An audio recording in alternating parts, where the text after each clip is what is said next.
Hi friends. இல்லை திமுகவுடைய இந்த திமுகவுக்காக முரட்டு முட்டு அடிக்கக்கூடிய செம்பு நக்கிகள் சில பேரை பார்க்கும் போதா பயங்கர எரிச்சலாக இருக்கும். அதாவது இவங்களாம் பார்த்தீங்கன்னா ஒரு இரிட்டேட்டிங், இவங்க பேசினாலே நமக்கு எரிச்சல் வரும்.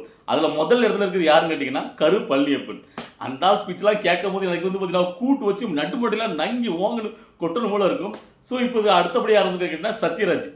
இந்த மேக்சிமம் இந்த சினிமா துறையிலிருந்து அதுவும் விஜயவல் அரசுக்கு வந்தது உடனே ஏகப்பட்ட பேர் கிளம்பிட்டானுங்க விஜயவலுக்கு எதிராக திராவிடத்தையும் திமுக தூக்கி பிடிக்கிறதுக்கு. ஏன்னா அந்த திமுக வந்து நிறைய வாங்கி தின்றுருக்காங்களா, அதனுடைய நன்றி கடனாங்க. ஸோ அதில் இப்போ சத்யராஜ் கிளம்பியிருக்காரு புதுசாக. நீங்கள் ரீசெண்டாக பார்த்துருப்பீங்க அந்த கரு விஷயத்தில் வந்து பார்த்தீங்கன்னா சே அப்படின்லாம் பார்த்தீங்கன்னா வீடியோ போட்டிருப்பாரு. ஆனால் இப்போ வந்துங்கன்னா எவ்வளோ பிரச்சனை நடந்துட்டு இருக்கு, அதுக்கெல்லாம் ஒரு வார்த்தை போட மாட்டாரு. அதுக்கு முன்னாடியும் திமுக ஆட்சியில் 4 ஆண்டு காலமாக எவ்வளோ பிரச்சனை நடந்துருச்சு, அது நம்ம நிறைய தடவை பேசிட்டோம். அதுக்கெல்லாம் அந்த சி அப்படிங்கிற வார்த்தைலாம் வந்திருக்காது. ஆனால் இப்போ வருது. அவர் தான் இப்போ லேட்டஸ்ட்டாக வந்து பார்த்தீங்கன்னா நேற்று திமுகவுடைய ஒரு ஃபங்க்ஷன் நேரு ஸ்டேடியம் நடந்திருக்கு. அங்கே பேசும்போது சொல்கிறாரு, அதாவது நீங்கள் எதை கண்டும் ஏமாறாதீர்கள், சாதனையின் பக்கம் நில்லுங்கள். திமுக தான் அந்த சாதனைகள் தொடர்ந்து செஞ்சுக்கிட்டு வராங்க, மக்களுக்கான பணிகளை மேற்கொள்றாங்க அப்படின்னு சொல்றாரு. அதை எதை மனசா சொல்றாங்கன்னா விஜய் அவர்களை விமர்சிச்சு, அதாவது நீங்க விஜய் எல்லாம் பார்த்து ஏமாறாதீங்க, திமுக பக்கம் நில்லுங்க அப்படிங்கிறத மேட்டர் சொல்றாரு. அதை பார்த்து போடுறீங்க. எனக்கு என்ன தோணுச்சுன்னு கேட்டீங்கன்னா, அதை ஏன் நாங்களும் கேட்கிறோம், என்ன சாதனையா பண்ணியிருக்காங்க சொல்லுங்கய்யா. ஏன்னா 75 ஆண்டு காலமா அரசியல்ல இருக்காங்கல்ல, இங்க என்ன ஆட்சி பண்ணிட்டு இருக்கு, அவங்க தான் மாறி மாறி திராவிட தான் ஆட்சி பண்ணிட்டு இருக்கு, என்னென்ன சாதனை பண்ணிருக்காங்க ஒரு லிஸ்ட் போடுங்கலாம் பார்ப்போம். என்னென்ன நீங்க தீர்த்து வச்சிருக்காங்க மக்களுக்கான பிரச்சனைகளை. எங்க இப்போ வரைக்கும் நேற்று வரைக்கும் மெரினா பீச்சில் தூய்மை பணியாளர்கள் தேர்தல் வாக்குறுதியில சொன்ன அந்த விஷயத்தை செய்யல, நிறைவேற்றலும் போராட்டம் பண்ணிட்டு இருக்காங்க. அவங்கள போராட்டம் பண்ண கூட அனுமதிக்காம அடிச்சு விரட்டம் காவல்துறையை வச்சு. முதல்வர் அவருடைய நேரடி கட்டுப்பாடு காவல்துறை அவங்களை அடிச்சு விரட்டுது, கையில் ரத்தம் வடித்துங்க, அங்க அடிக்காங்க பெண்கள் தாய்மார்கள். அதாவது புதுசு ஒன்று கேட்கலையே, நீங்க ஆட்சிக்கு வரும்போது நான் சொன்னது, நாங்கள் இதை வெந்தால் செய்வோம், தூய்மை பணியாளர்களுக்கு பணி நிரந்தரம் பண்ணுவோம், ஊதியத்தை உயர்வு கொடுப்போம் அப்படின்ட்டு. அதையே பண்ண முடியல. இவங்க வந்து சாதனை என்ன சாதனை கேட்கிறேன். இல்லை எனக்கு தெரிஞ்சு ஒரே ஒரு சாதனை தான்ப்பா. அதாவது அவங்களுடைய மூத்த தலைவர் இருக்கார்ல கருணாநிதி அவர்கள், அவர் ஊர் திருவாரூர் கிளம்பி சென்னைக்கு வரும்போது பார்த்தீங்கன்னா ரயிலில் காசு கொடுக்கறதுக்கு வழி இல்லாமல் வந்தாருன்னு ஒரு வரலாற்று செய்தி இருக்கு. ஸோ அப்படி வந்த அவர் திரைப்படத்துக்கு வந்து பார்த்தீங்கன்னா கதை இயக்கம் வசனம்லாம் எழுதி அதுக்கப்புறம் அரசியலில் வந்து இப்போ பார்த்தீங்கன்னா அவங்களுடைய பேரன் கொள்ளு பேரன் அப்படின்னு எல்லாரும் கணக்குலையும் பார்த்து கோடி கணக்கில் ஒரு சாம்ராஜ்யத்தை நிறுவி வச்சிருக்காங்க. இங்க எத்தனை தடவை நாம தாங்க இந்த நாட்டு தமிழ்நாட்டை ஆளணும் அப்படிங்கிற ஒரு மதப்பில் இருக்காங்க. ஸோ அதுதான் அவங்களுடைய மிகப்பெரிய ஒரு சாதனை.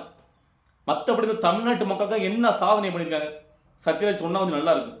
இந்த முட்டு கொடுக்காருல, ஏங்க லாஸ்டா வேங்க வயல்ல ஏங்க இன்னுமே பார்த்தீங்கன்னா அந்த சாதிய பிரச்சனைகள் தீர்வு இல்லை.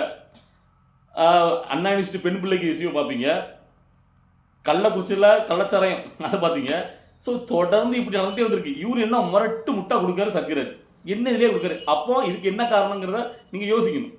என்ன காரணங்கன்னா அவருடைய மகள் ஒருத்தங்க இருக்காங்க, அவங்க புதுசாக அந்த கட்சியில் சேர்த்து விட்டுருக்காரு. அந்த மகளுக்கு ஒரு எம்எல்ஏ சீட்டு எப்படியாவது வாங்கிட்டு இவரு கடத்த அடிக்காரு வரும் பெல்ட்டி பயங்கர முட்டு. அதுல தான் அந்த கருவிசில பார்த்தீங்கன்னா ஷே அப்படிலாம் விஜய் அவர்களுக்கு, அதாவது அங்க நடக்க முடியுது, அங்க அந்த இதுல இறந்துதான் உயிர்கள், மற்ற எங்கேயும் இறந்ததெல்லாம் உயிராக தெரியாது.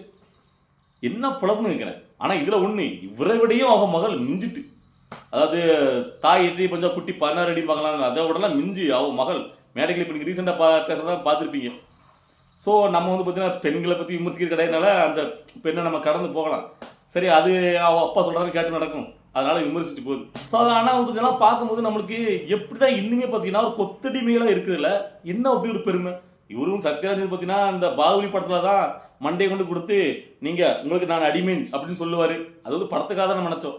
நிஜத்துலையும் அவர் அப்படிதான் இருக்காரு, நான் திமுகவுக்கு அடிமை, முரட்டு அடிமைன்னு. என்னன்னு கேட்குறேன். இதுல வந்து பார்த்தீங்கன்னா எங்களுக்கு சுயமரியாதை அந்த மாதிரி என்ன மரியாதை கேட்குறேன்.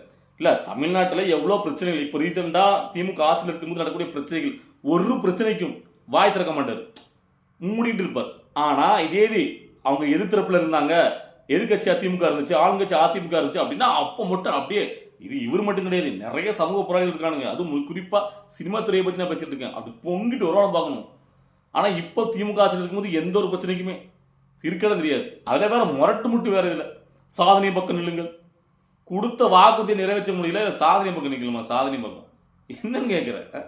இல்லை சில பேர்லாம் பார்க்கும்போது எப்படிதான் கொஞ்சம் கூட கூச்சநாச்சம் இல்லாமல் அப்படி பேசுறாங்கன்னு நமக்கு வந்து எரிச்சலாக வரும். அதாவது நேற்று அமைச்சர் சேகர்பாபு பேசுறாருங்க பிரஸ் மீட்ல, நாங்கள் ஆட்சிக்கு வந்து சொன்னதையும் செஞ்சிருக்கோம் சொல்லாதையும் செஞ்சிருக்கோம் அப்படின்ட்டு. எனக்கு டக்குனு குபின்னு சிரிப்பு வந்துட்டு, சொன்ன வாக்குறுதியை நிறைவேற்றல, தூய்மை பணியாளர்கள் இப்போ வரைக்கும் போராட்டம் பண்ணிட்டு இருக்காங்க, இதுல சொல்லாதையும் செஞ்சோமா, என்னது உங்களுடைய துணை முதலமைச்சர் அவர் கெத்து காட்டுங்கிறக்காண்டி கார் ரேசி விட்டீங்க தமிழ்நாட்டில், எத்தனை கோடி செலவு பண்ணீங்க? முதல்ல மக்களுடைய வாழ்வாரத்தை பாருங்க. அதாவது வேற யாரை வேணாலும் நீங்க வந்து கஷ்டப்படுத்தலாம். தூய்மை பணியாளர்கள், அதாவது அவங்களெல்லாம் கொஞ்சம் கௌரவம் நடத்திருக்கணும் ஒரு அரசாங்கம். ஏன்னா அந்த வேலைக்கு வராங்கன்னா அந்த மக்கள் எவ்வளவுக்குள்ள ஒரு கஷ்டமான நிலையில இருப்பாங்க. நம்ம ஒவ்வொருத்தர் வீட்டை நீங்க வந்து சுத்தம் பண்றதுக்கே போட்டா போட்டியா இருக்கும். நீ பண்ணு, நீ ஆன் பண்ணிட்டு. அப்போ இந்த ரோட்ல வந்து இறங்கி சுத்தம் பண்ணணும்னா அப்போ அவங்க மனநிலை எப்படி இருக்கும்? அப்போ அந்த மக்களுக்கு நம்ம எப்படி இருக்கணும்? அவங்க என்னத்தை கேட்டாங்க அப்படி? ஓ, பணி நிரந்தரம் கேட்கறாங்க, ஓ ஊதியத்தை கூட்டி விடுன்னு கேட்கறாங்க. இதை கூட பண்ண முடியாத அரசு, நாங்க சாதனை படைச்சிட்டோம், அதை பண்ணிட்டோம், ஏதாவது. ஆனா இதுக்கப்புறம் திரும்ப திரும்ப உங்களை வந்து பார்த்தீங்கன்னா தூக்கி பிடிக்கிற சில மக்கள் இருக்காங்களா, அவங்கள பார்த்தா நம்மளுக்கு எரிச்சலா இருக்கும். எப்படிப்பட்ட ஜனங்கள் பாருங்களேன். என்ன பொறுத்த வரைக்கும் தமிழ்நாட்டில் இந்த 2 திராவிட கட்சிகள் மாறி மாறி ஆண்டுருக்குங்க. ஒன்று திமுக, ஒன்று அதிமுக. 2 என்ன பண்ணுவாங்க, அதாவது சாதனைங்கிற பேரில் திட்டங்களை அறிவிப்பாங்க ஆட்சி வரும்போது. அந்த திட்டத்துக்கு வந்து பார்த்தீங்கன்னா திமுக சைடில் தான் கலைஞர் பேரை வச்சிருவாங்க, அங்கன்னு பார்த்தீங்கன்னா அம்மா சொல்லிட்டு இல்லை எம்ஜிஆர் பேரை வைப்பாங்க திட்டத்துக்கு. அந்த திட்டத்தை அறிவிப்பாங்க. ஆனால் எந்த கட்சி ஆட்சிக்கு வருதோ, இதுக்கு முன்னாடி இருக்க கட்சி ஒரு திட்டத்தை அறிவிச்சிருக்குன்னா இவங்க வந்து போட்டா போட்டிக்கு அந்த திட்டத்தை செயலுக்கு வச்சுறது, அதை நடைமுறைப்படுத்த கிடையாது. அதை அழிச்சிட்டு இவங்க திரும்ப ஒரு அதை மாற்றி இவங்க பேரில் ஒரு திட்டத்தை அறிவிப்பாங்க. ஸோ இப்படி எந்த ஒரு திட்டமும் முறையாக மக்களுக்கு போய் சேராது. மாறி மாறி சண்டை போட்டு, அதாவது அவங்களுடைய மக்களுடைய வரிப்பணம் தானே எல்லாமே இல்லை நாசமாக போகும். ஸோ எனக்கு தெரிஞ்சு ஒரே ஒரு இதில் மட்டும் உறுதியாக இருக்காங்க ஐயா 2 பேரும். என்ன கேட்டிங்கன்னா, செத்து போனவங்க சமாதி வைக்கிறது இல்லை. அவங்க பார்த்தீங்கன்னா எம்ஜிஆருக்கு சமாதி, ஜெயலலிதாவுக்கு சமாதி, கலைஞருக்கு சமாதி, மெரினால அப்படி கோடிக்கணக்கில் பிரம்மாண்டமா பாருங்களேன், ஒரு புட்டு தூசு இல்லாமல் அவ்வளோக்குள்ள கிளீனிங் பெர்ஃபெக்டா அடிக்க அவங்க கட்டி வச்சிருக்காங்க. இதுதான் அவங்க பண்ண சாதனை. அவங்க தலைவர்களுக்கு என்ன சொல்ல, மக்கள் இங்கே வந்து வாழ்றதுக்கே வாழ்வாதாரம் இல்லாமல் கிடக்காங்க அவ்வளோ பேரும். அவங்களுக்கு வந்து பார்த்தீங்கன்னா அந்த பணத்தை செலவு பண்ணுறதுக்குல்ல, ஒரு செத்து போனவங்களுக்கு இங்கே சமாதி தான் இவ்வளோ பெருசாக வச்சு கொண்டாட்டம். இதெல்லாம் எவனும் கேட்கறது கிடையாது. நீ உண்மையிலேயே மக்களுக்காக அரசியல் பண்ணவங்கலாம் அங்கே செலவு வைக்கல. அவங்கெல்லாம் பார்த்தீங்கன்னா அவங்க வந்து இடத்துலையும் எங்கேயோ ஒரு இடத்துல ஓரமாக வச்சுட்டு போயிருக்காங்க. ஆனால் இவங்க கட்சி ஆரம்பித்து திராவிட இயக்கத்தில் இருந்தவங்க மட்டும் அங்கே போயிட்டு அவ்வளோக்குள்ள பிரம்மாண்டம். ஸோ இந்த வகையில் தான் நமக்கு இந்த சக்திராஜெல்லாம் பார்க்கும்போது எரிச்சலாக வரும். என்னையே அவனுக்கு பிரச்சனை கேட்குறேன். நீங்கள் தான் கொத்தடிமையாக போயிட்டீங்க. அதாவது திமுகவுக்கு முட்டை குடும்பம் செம்படி இருந்துட்டீங்க. ஓகே, இப்போ அடுத்த முறையா தலைமுறையில் உங்களுக்கு அடுத்த தலைமுறை விஜயவில் வராரு, நம்ம மக்களுக்கு ஏதாவது நல்லது பண்ணணும், ஒரு மாற்றத்தை கொடுக்கணும் வராரு. உங்களால் முடிஞ்சா அவர் சப்போர்ட் பண்ண, அவர் சப்போர்ட் பண்ண முடியாது. நீங்கள் தான் கொத்தடிமையாக இருக்கீங்களா, பொத்திட்டு இருக்க வேண்டியதானே. உங்களுக்கு யார் கேட்டாலும் கேட்குறேன். இப்போதான் ரீசெண்டாக நீங்கள் பார்ப்பீங்க திமுக மேடைகள்லாம் ஏறுறாரு. இதுக்கு முன்னாடி கூட அப்படி நீங்கள் திமுக மேடையில் ஏறாரு பார்க்க மாட்டீங்க. அதில் ஏறிக்கிட்டு விஜயவில் விமர்சனம் பண்ண வேண்டியது, அது நேராகவே மறைமுகம் சரி. என்ன எச்சப்பழப்புன்னு கேட்குறேன். ஸோ இப்படிப்பட்ட இந்த இரிட்டேட்டிங் பீப்புளெலாம் பார்க்கும்போது தான் நம்மளுக்கு பயங்கரமாக எரியும். ஸோ அதில் தான் ஏற்கனவே நம்ம முதல்ல ஒன்று சொன்னோமே, அந்த கரு பழனியப்பன், இதில் ஒருத்தரை மட்டும் நம்ம விட்டுட்டோம், அதாவது போஸுங்கிட்டு. அதுவும் சரியான இரிட்டேட்டிங்காக தான் இருக்கும். அது பேசினாலும் சரி, அது ட்வீட் போட்டாலும் சரி. இப்போ ஏதோ ரீசெண்டாக கொஞ்ச நாள் சம்மந்தெல்லாம் விலகி போயிருக்கு விஜயவில் விமர்சனம் பண்ணாமல். ஏன்னா பசங்க அடி அந்த அளவுக்கு வச்சு கொடுத்தாங்கன்னு நினைக்கிறேன். இதே மாதிரி அதாவது நான் என்ன சொல்கிறேன் கேட்டிங்கன்னா, ஒரு நீங்கள் வந்து மக்கள் சமூகத்துக்காக போராளிகளாக, சமூக போராளிகளை, மக்கள் பிரச்சனையை குரல் கொடுக்குறதா இருந்தால் எல்லா காலத்துலையுமே குரல் கொடுக்கணும். எந்த கட்சி ஆட்சி எந்த அதெல்லாம் பார்க்கக்கூடாது. மக்கள் பிரச்சனையா நான் குரல் கொடுப்போம்ப்பா அப்படின்ட்டு எல்லாத்தையுமே குரல் கொடுத்தா, ஆமாப்பா சத்யராஜ்னா அவர் எல்லா பிரச்சனைக்கும் மக்களாக குரல் கொடுப்பாரு. ஆனால் திமுக ஆட்சியில் இருந்தால் மட்டும் மக்கள் பிரச்சனையை கண்டுக்கிறதே கிடையாது. ஆனால் இது அதிமுக ஆட்சியில் இருந்தால் அப்போ மட்டும் பார்த்தீங்கன்னா ஓடி ஓடி வர்றது. அந்த மாதிரி தான் இப்பவும். ஏன் இந்த மாதிரி எச்ச பொழப்புன்னு கேட்குறேன். அதனால தான் நம்ம வந்து எதிர்க்க வேண்டியது, ஏன்டா இந்த மாதிரி இருக்கீங்க அப்படின்ட்டு. ஸோ இதெல்லாம் பார்க்கும்போது உங்களுக்கே புரியும். நீங்கள் தொடர்ந்து பார்த்துட்டீங்கல்ல எப்படி நடந்துருக்காங்க, யார் யாரெல்லாம் எப்படி கொத்தடிமையில் இருக்காங்க அப்படின்ட்டு. ஸோ அதில் ஒரு முதன்மையான கொத்தடிமையை மாறிட்டு வர்றாரு சத்யராஜ். சரி, ஓகே. இந்த செம்புனுக்கு சத்யராஜை பார்க்கும்போது அவருடைய ஸ்பீச்சை உங்களுக்குலாம் என்ன தோணுது அப்படிங்கிறத உங்களுடைய கருத்துக்களை கமெண்ட்ல பதிவு பண்ணுங்க. நம்ம அடுத்த வீடியோவில் பார்க்கலாம். பாய்.